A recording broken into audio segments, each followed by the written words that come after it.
What's going on, my fellow watchers? My name is Magtrix and I welcome you to the TheBoobTube. And you know something? After my recent little adventure over at the Zombie Walk of Lodi, I've come to the conclusion that it seems like over the last 10 years, zombies in general seem to be getting way more popular every year. Making a variety of appearances from movies to televisions and even comic books, there seems to be no end for zombie-related stories. So, with that in mind, I figured why not dip into the old web shows of internet past and dig up the classic web series Xombie, with an X. Originally created by James Farr, he initially conceived Xombie in 1994 as an idea for a feature film and began releasing self-created animations in 10 chapters for online audiences from 2003 to 2007 on Newgrounds.com. It tells the story of a little girl named Zoe who washes ashore years after a zombie plague has wiped out most life on Earth and replaced it with bloodthirsty zombies. She is saved by Dirge, a zombie who has retained their conscious mind and the ability to think like a human. So he takes it upon himself to perform one last good deed before his zombie body withers away and begins a journey to reunite Zoe with the few remaining live humans and save her from a gruesome death at the hands of the undead. Well, isn't that the kindest thing an undead monster will do for a little girl? So let us not delay any further. Let's take a look at the underrated hit Xombie, with an X. So our series opens up with a 6-year-old little girl named Zoe who wakes up washed ashore on the side of the beach with no memory as to how she got there.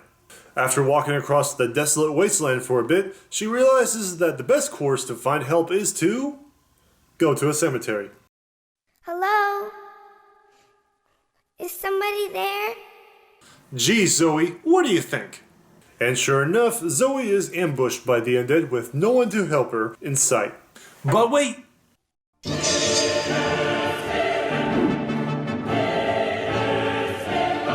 We have our other main protagonist, Dirge, the badass zombie armed with a spade shovel who enjoys hacking and slashing the other zombies into billows of green smoke.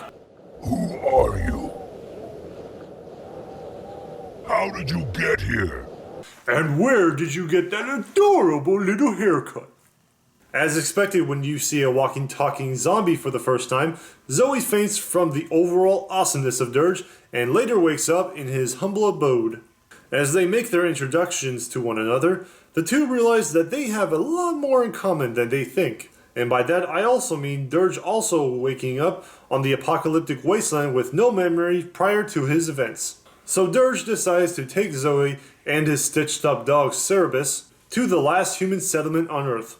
However, in order to get there, they grab a ride in the most pristine hearse in the middle of the scrapyard. Seat belt.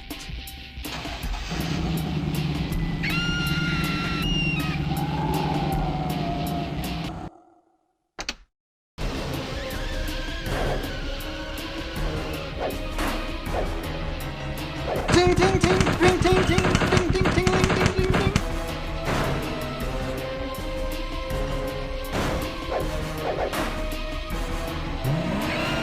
Jeez, leave it to that one big zombie to ruin such a lovely road trip. So their car crashes right behind the front entrance of the circus and... Wait, what? Rewind that for a moment. So the car goes off the cliff from right to left, in which it immediately goes down, and then we see their car facing the right side of the screen with none of the statues or the sign getting broken off as the car lands straight down. Did I get that right? I hope I'm not missing anything there. So with their car dead on arrival, Get it? they get out in search of a new vehicle at the circus fairground. But going unnoticed doesn't seem to be working for them, as an army of undead clowns make their move on the trio. Cerebus, guard the girl.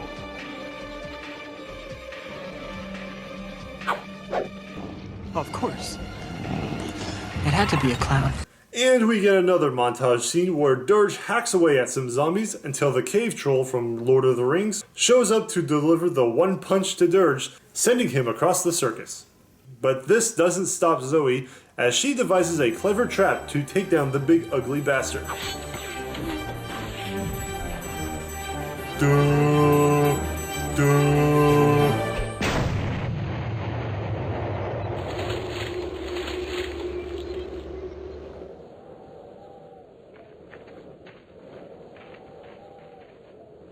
next time, maybe I'll stay behind you.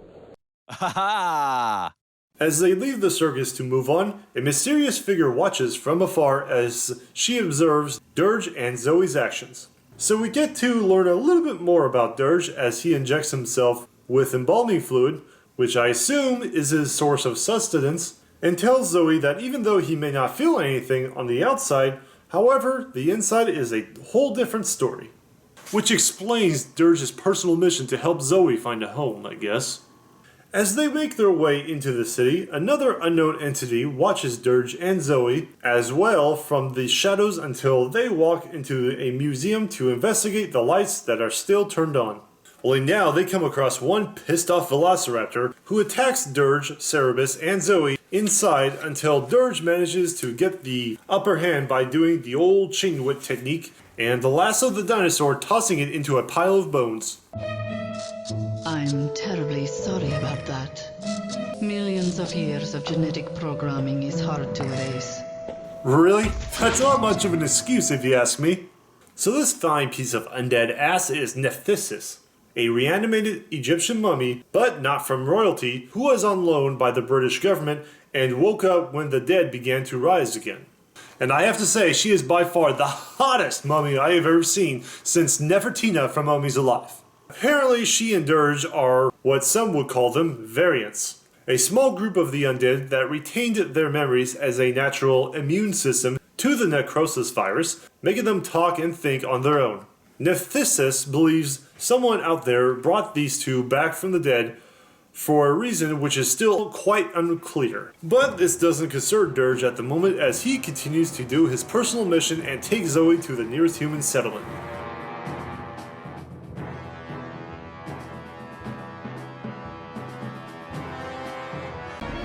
It's a trap! Of course it is, and it seems like this series has decided to cross genres with horror and sci-fi as we are introduced to an alien race known only as the Hands of God. Apparently they are all too familiar with Dirge and his actions. Have we met before? We are the hands of those in control. And those in control demand your extinction. As it appears our previous attempt was unsuccessful. You make it sound like we're old friends. Oh yeah, good friends who go hang out, have a couple of beers, and try to kill each other at the end of the night. So as these Cthulhu-looking mech aliens draw their weapons, they get quite a surprise as the Velociraptor from earlier decides to attack them and not Dirge and Zoe for some reason. Clever girl. So Nephthys must have the exact same taste in cars as Dirge as she gives them a ride as we are treated to a chase scene with some heavy metal rock music. Because nothing says post-apocalyptic aliens chasing down undead variants in the Black Hearst quite like heavy metal music. Hell yeah! So in order to get them off their backs, Dirge devises a plan to just say fuck it and attack their ship head on.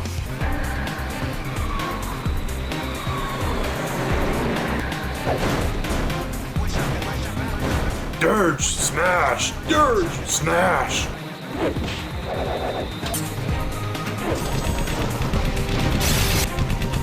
Ah, there we go. A much more effective approach. So the alien ship gets wrecked, blowing out their car out of the tunnel. Oh yeah, I forgot to mention that with each passing episode, Zoe remembers just a little bit more about her past whenever something jars her memory or something knocks her into unconsciousness. Isn't amnesia a funny thing? So they make it to the human settlement of Necropolis, where only Zoe could enter but not the undead. Otherwise they would get blown away by those awesome looking turrets. So Zoe says her goodbyes and begins to venture with Dirge across the bridge. But not before the godly trio decides to take a crack at them one last time. Do be careful. What was that? Yeah, what the hell was that? Cerberus left the crypt while you were sleeping. Thought maybe you'd wandered off from a sap recruit near the beach. Don't wander far. I sent him out to sniff around, but this was all he brought back. How did you know it was mine? You wrote your name on its butt in permanent marker. So you never bothered to give it back to her earlier until now? So as Zoe tries her best to convince Dirge to come back with her inside the settlement, Nephthys confronts the hands of God and... Whoa! Fuck you, dudes! Anyway, Nephthys delivers one hell of a mummified smackdown to these pricks until one of them sheds his armor and giving us... another what the fuck moment.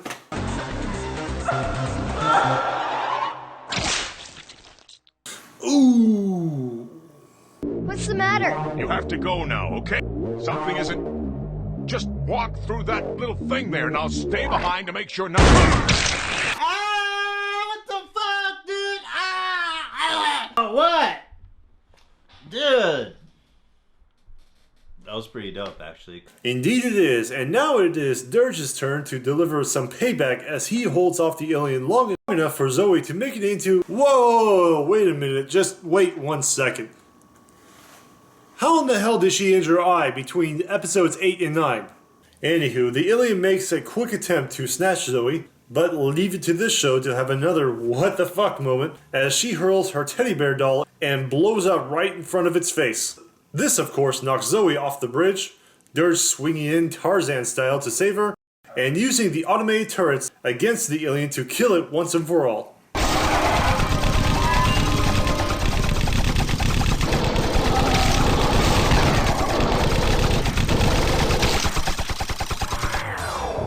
Damn, that nigga fucked up. And as Zoe and Dirge wave farewell to each other one last time, the bridge collapses on Dirge, and Zoe is retrieved by the humans where she is reunited with her mother. And we get your typical sunrise ending with Dirge, Nephthys, and Cerebus somehow getting themselves all stitched right back up, with new hardware and more questions than answers. Dirge, the child may be home, but you know she will never be safe. Not while those creatures still exist. The power she contains is enough to blot them from the face of this earth forever. What the hell are you talking about? Yeah, I agree, late 90s Jim Carrey. What the hell is she talking about? Since when did those aliens had any interest in Zoe? But before we can figure that out, the undead duo and their pets overlook the destroyed cityscape, where we get an undead version of Sam Elliott in a cowboy getup smoking the cigar, and thus ending the short series Zombie Dead on Arrival, raising way more goddamn questions than answers. This series is one of those shows where you would find it both entertaining and a little confusing with some inconsistencies.